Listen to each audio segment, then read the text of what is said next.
ओम शांति। 13 अप्रैल सन 1983 की अव्यक्त वाणी है। परचिंतन तथा परदर्शन से हानियाँ। परचिंतन तथा परदर्शन से हानियाँ। उड़ती कला में ले जाने वाले, संपूर्णता के रंग में रंगने वाले सद्गुरु शिव बाबा बोले, सभी श्रेष्ठ आत्माएं संगम युग का हीरे समान श्रेष्ठ मेला मनाने के लिए आई हैं, अर्थात हीरे समान अमूल्य जीवन का निरंतर अनुभव करने का विशेष साधन फिर से स्मृति स्वरूप व समर्थ स्वरूप बना रहे, उसका बाप से या अपने परिवार से या वरदान भूमि से अनुभव प्राप्त करने के लिए आए हैं। हीरे समान जीवन जन्म से प्राप्त हुआ है। बाबा कहते हैं हीरे समान जीवन जन्म से प्राप्त हुआ, लेकिन हीरा सदा चमकता रहे, किसी भी प्रकार की धूल व दाग ना आ जाए, उसके लिए फिर पॉलिश कराने आते हैं। इसलिए आते हो ना? पॉलिश कराने के लिए बाबा पूछते हैं आते हो ना? तो बाप दादा अपने हीरे समान बच्चों को देख हर्षित भी होते हैं और चेक भी करते हैं। अभी तक किन बच्चों को धूल का असर हो जाता, बस संग के रंग में आने से कोई को छोटा व बड़ा दाग भी लग जाता। कौन सा संग दाग लगाता है? उसके मूल 2 कारण हैं व मुख्य 2 बातें हैं। धूल लगने के बाबा कहते हैं मुख्य 2 कारण 2 बातें हैं, एक परदर्शन, दूसरा परचिंतन। परचिंतन में व्यर्थ चिंतन भी आ जाता है। यही 2 बातें संग के रंग में स्वच्छ हीरे को दागी बना देती हैं।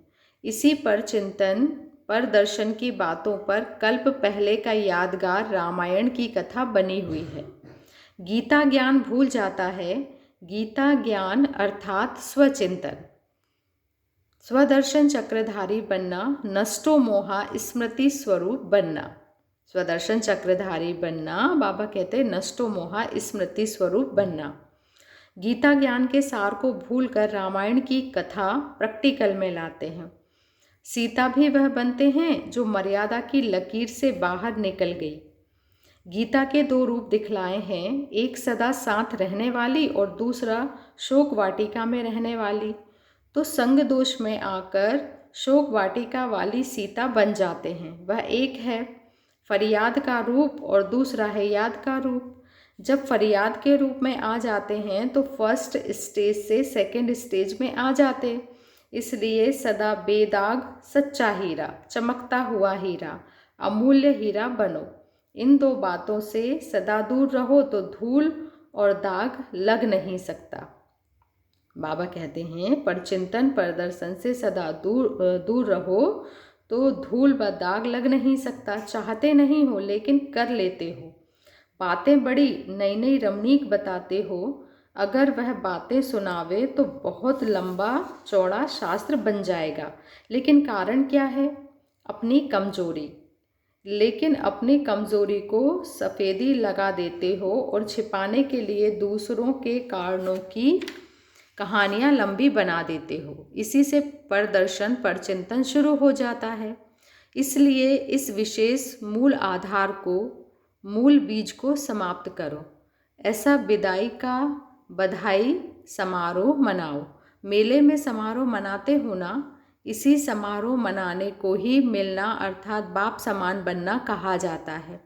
अच्छा, महिमा तो अपनी बहुत सुनी है। महिमा में भी कोई कमी नहीं रही, क्योंकि जो बाप की महिमा वह बच्चों की महिमा।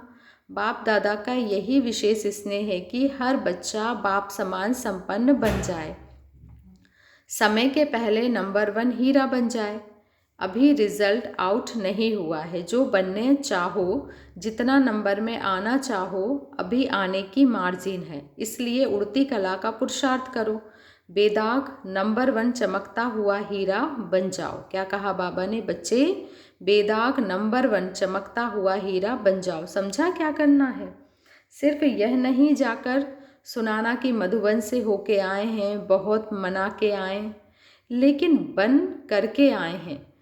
जब संख्या में वृद्धि हो रही है तो पुरुषार्थ की विधि में भी वृद्धि करो। अच्छा, ऐसे सर्व उड़ती कला के पुरुषार्थी, सर्व व्यक्त संगों से दूर रहने वाले, एक ही संपूर्णता के रंग में रंगी हुई आत्माएं, समय के पहले स्वयं को संपन्न बनाने वाले प्राप्ति स्वरूप विशेष आत्माओं को बाप दादा का याद प्यार और नमस्ते। पार्टियों के साथ बाबा ने मुलाकात की है। पहली पार्टी है, सर्व संबंधों से बाप को अपना बना लिया है। किसी भी संबंध में अभी लगाव तो नहीं है, क्योंकि कोई एक संबंध भी अगर बाप से नहीं जुटाया तो नष्टो मोहा स्मृति स्वरूप नहीं बन सकेंगे। अंडरलाइन करेंगे, अगर एक भी संबंध बाबा से नहीं जुटाया तो नष्टो मोहा स्मृति स्वरूप नहीं बन सकेंगे। बुद्धि भटकती रहेगी। बैठेंगे बाप को याद करने और याद आएगा धोत्रा पोत्रा, जिसमें भी मोह होगा वही याद आएगा। किसका पैसे में होता है, किसका जेवर में होता है, किसका किसी संबंध में होता है, जहाँ भी होगा वहाँ बुद्धि जाएगी। अगर बार बार बुद्धि वहाँ जाती है तो एक रस नहीं रह सकते। आधा कल्प भटकते भटकते क्या हाल हो गया है, देख लिया ना। सब कुछ गवा दिया, तन भी गया, मन की सुख शांति भी गई, धन भी गया। सतयुग में कितना धन था, सोने के महलों में रहते थे। अभी ईंटों के मकान में, पत्थर के मकान में रहते हो तो सारा गवा दिया ना। तो अभी भटकना खत्म, एक बाप दूसरा ना कोई। यही मन से गीत गाओ।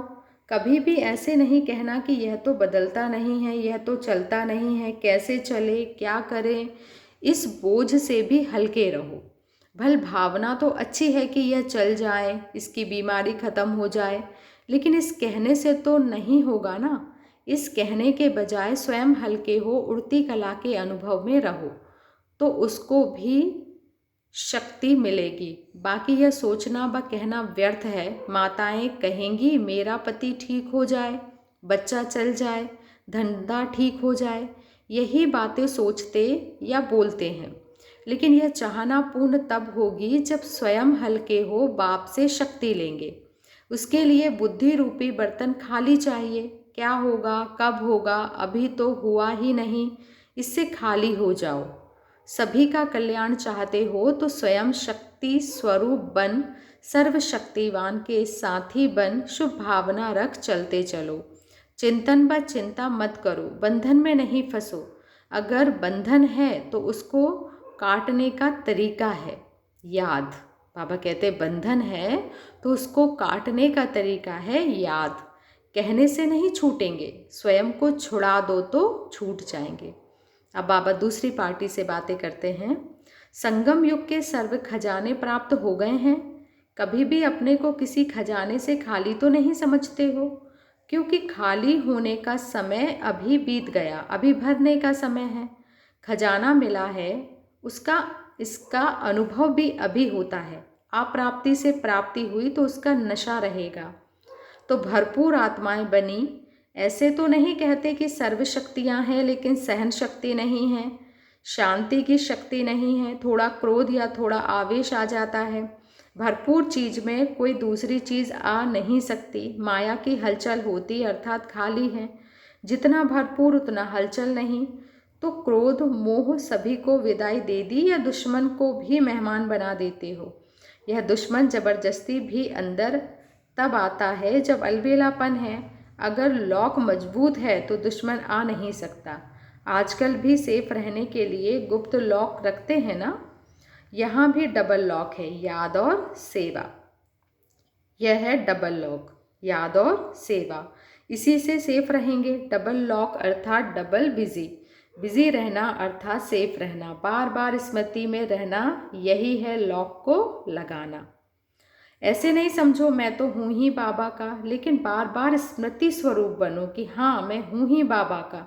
अगर है ही बाबा के तो स्मृति स्वरूप होना चाहिए, वह खुशी होनी चाहिए, है तो वर्षा प्राप्त होना चाहिए।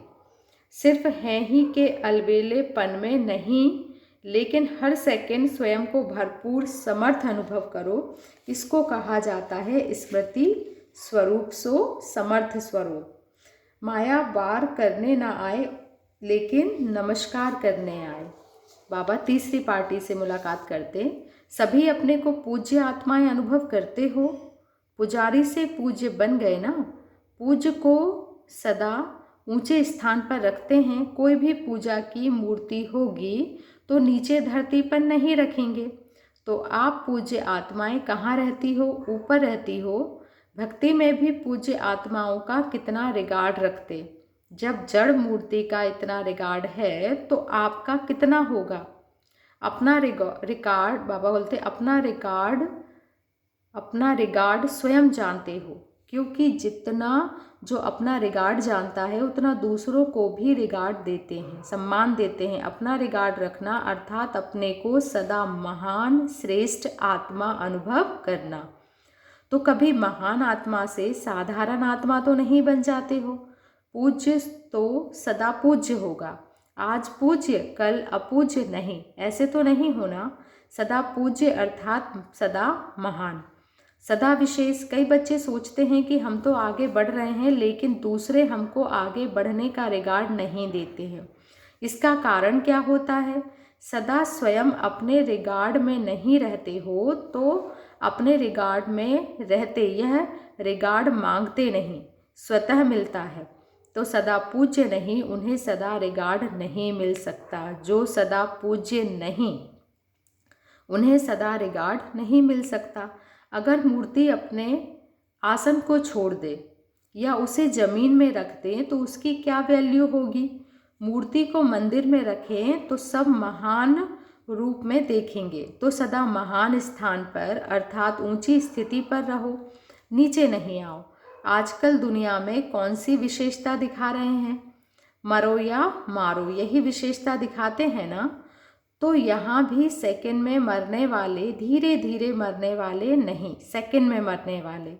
आज मोह छोड़ा, मास के बाद क्रोध छोड़ेंगे, साल के बाद मोह छोड़ेंगे, ऐसे नहीं। एक धक से झाटकू बनने वाले। तो सभी मरजीवा झाटकू बन गए या कभी जिंदा कभी मरे। कई ऐसे होते हैं जो चिता से भी उठकर चल देते हैं, जाग जाते हैं। आप सब तो एक धक से मरजीवा हो गए ना। जैसे लौकिक संसार में वे लोग अपना शो दिखाते, ऐसे अलौकिक संसार में भी आप अपना शो दिखाओ। सदा श्रेष्ठ, सदा पूज्य, हर कर्म हर गुण का सभी लोग कीर्तन गाते रहें। कीर्तन का अर्थ ही है कीर्ति गाना। अगर सदा श्रेष्ठ कर्म अर्थात कीर्ति वाले कर्म हैं तो फिर सदा ही लोग आपका कीर्तन गाते रहेंगे। जब किसी स्थान पर हंगामा हो तो उसे झगड़े के समय शांति की शक्ति की कमाल दिखाओ। सबकी बुद्धि में आवे कि यहाँ तो शांति का कुंड है। शांति कुंड बन शांति की शक्ति फैलाओ चारों ओर। जैसे चारों ओर अगर आग लग रही हो और एक कोना भी शीतल कुंड हो तो सब उसी तरफ दौड़कर जाते हैं ना। ऐसे शांति स्वरूप होकर शांति कुंड का अनुभव कराओ। उस समय वाचा की सेवा नहीं कर सकते लेकिन मनसा से अपनी शांति कुंड की प्रत्यक्षता कर सकते हो। जहाँ भी शांति सागर के बच्चे रहते हैं वह स्थान शांति कुंड हो। जब विनाशी यज्ञ कुंड अपनी तरफ आकर्षित करता है तो यह शांति कुंड अपनी तरफ ना खींचे, यह हो नहीं सकता। सबको वाइब्रेशन आने चाहिए कि बस यहाँ से ही शांति मिलेगी। ऐसा वायुमंडल बनाओ। सब मांगने आए कि बहन जी शांति दो, ऐसी सेवा करो। सेवाधारी टीचर्स बहनों के प्रति बाप दादा के महावाक्य। टीचर अर्थात सेवाधारी, सेवाधारी अर्थात त्याग मूर्त और तपस्या मूर्त। जहाँ त्याग तपस्या नहीं वहाँ सफलता नहीं। त्याग और तपस्या दोनों के सहयोग से सेवा में सदा सफलता मिलती है। तपस्या है ही एक बाप दूसरा ना कोई, यह है निरंतर की तपस्या। तो जो भी आए वह कुमारी नहीं देखे लेकिन तपस्वी कुमारी देखे। जिस स्थान पर रहते हो वह तपस्या कुंड अनुभव हो। अच्छा स्थान है, पवित्र स्थान है, यह भी ठीक, लेकिन तपस्या कुंड अनुभव हो। तपस्या कुंड में जो भी आएगा वह स्वयं भी तपस्वी हो जाएगा। तपस्या कुंड में जो भी आएगा वह तपस्वी हो जाएगा। तो तपस्या के प्रैक्टिकल स्वरूप में जाओ, तब जय जयकार होगी। तपस्या के आगे झुकेंगे, ब्रह्मा कुमार के आगे महिमा करते तपस्वी कुमार के आगे झुकेंगे। तपस्या कुंड बनाओ, फिर देखो कितने परवाने आपे ही आ जाते हैं। तपस्या भी ज्योति है, ज्योति पर परवाने आपे ही आएंगे। सेवाधारी बनने का भाग्य बन चुका, अब तपस्वी कुमारी का नंबर लो। सदा शांति का दान देने वाली महादानी आत्माएं बनो। बाप दादा वर्तमान समय मनसा सेवा के ऊपर विशेष अटेंशन दिलाते हैं। वाचा की सेवा से इतनी शक्तिशाली आत्माएं नहीं निकलती, लेकिन मनसा सेवा से शक्तिशाली आत्माएं प्रत्यक्ष होंगी। वाणी तो चलती रहती है, लेकिन अभी एडिशन चाहिए, शुद्ध संकल्प के सेवा की। तो स्वरूप बन करके स्वरूप बनाने की सेवा करो, अभी इसी की आवश्यकता है। अभी सबका अटेंशन इस पॉइंट पर हो, इसी से नाम वाला होगा, अनुभवी मूर्त अनुभव करा सकेंगे। इसी पर विशेष अटेंशन देते रहो, इसी से मेहनत कम सफलता ज़्यादा होगी। मनसा धरनी को परिवर्तन कर देती है, सदा इसी प्रकार से वृद्धि करते रहो। अभी यही विधि है वृद्धि करने की, अभी यही विधि है वृद्धि करने की। 12 घंटे बच्चों से मिलन मनाने के पश्चात सुबह 6 बजे बाप दादा ने सद्गुरुवार की याद प्यार सभी बच्चों को दी। सभी बृहस्पति की दशा वाले, श्रेष्ठ भाग्य की लकीर वाले श्रेष्ठ आत्माओं को बाप दादा आज के वृक्षपति दिवस की याद प्यार दे रहे हैं। वृक्षपति बाप ने सभी बच्चों की श्रेष्ठ तकदीर अविनाशी बना दी। इसी अविनाशी तकदीर द्वारा सदा स्वयं भी संपन्न रहेंगे और औरों को भी संपन्न बनाते रहेंगे। वृक्षपति दिवस सभी बच्चों के शिक्षा में संपन्न होने का विशेष यादगार दिवस है। इसी शिक्षा के यादगार दिवस पर शिक्षक के रूप में बाप दादा सभी बच्चों को हर सब्जेक्ट में सदा फुल पास होने का लक्ष्य रखते हुए पास विद ऑनर बनने की और औरों को भी ऐसे उमंग उत्साह में लाने की, शिक्षक के रूप में शिक्षा में संपन्न बनने की याद प्यार देते हैं। और बृहस्पति की तकदीर की लकीर खींचने वाले बाबा कहते हैं, बृहस्पति की तकदीर की लकीर खींचने वाले भाग्य विधाता बाप के रूप में सदा श्रेष्ठ भाग्य की बधाई देते हैं। अच्छा, याद प्यार और नमस्ते। प्रश्न है, कौन सी स्मृति सदा रहे तो जीवन में कभी भी दिल शिकस्त नहीं बन सकते? उत्तर है, मैं साधारण आत्मा नहीं हूँ, मैं शिव शक्ति हूँ। मैं साधारण आत्मा नहीं हूँ, मैं शिव शक्ति हूँ। बाप मेरा और मैं बाप की, इसी स्मृति में रहो तो कभी भी अलबेलापन अनुभव नहीं होगा, कभी दिल शिकस्त नहीं होंगे, सदा उमंग उत्साह रहेगा। शिव शक्ति का अर्थ ही है शिव और शक्ति कंबाइंड। शिव शक्ति का अर्थ ही है शिव और शक्ति कंबाइंड। जहाँ सर्वशक्तिवान हजार भुजाओं वाला बाप है, वहाँ सदा ही उमंग उत्साह साथ है। क्या कहा बाबा ने? अंडरलाइन करेंगे। जहाँ सर्वशक्तिमान हजार भुजाओं वाला बाप है, वहाँ सदा ही उमंग उत्साह साथ है। अच्छा, ओम शांति। शुक्रिया बाबा, शुक्रिया।